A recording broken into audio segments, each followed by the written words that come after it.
So, yung itlog na galing doon sa ating incubator, nilipat na natin dito sa hatcher. Ito DIY, yun binili natin sa online yun. Ito ngayon yung DIY natin na hatcher. So, pakita ko sa inyo ha. Ayan o. So, ayan, titigan nyo mabuti. 1, 2, 3, 4, 5, 6 na lang yung hindi napipisa. So, yan 18 piraso yata yun o 19. So, ang napipisa, basta yan ay ang napipisa ay 13 or 6 na yung hindi pa napipisa. Pero, lahat yan ay may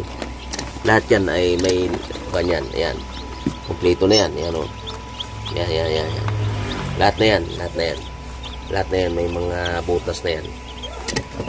So, sa magpa-incubator dyan, so, mayroon tayong DIY na incubator refrigerator.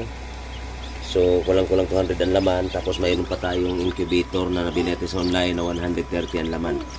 Sa mga magpapa-incubator dyan, sumadya lang kayo dito sa Back Estate, Alfonso, Cavite, harap ng Peace Royal. Thank you.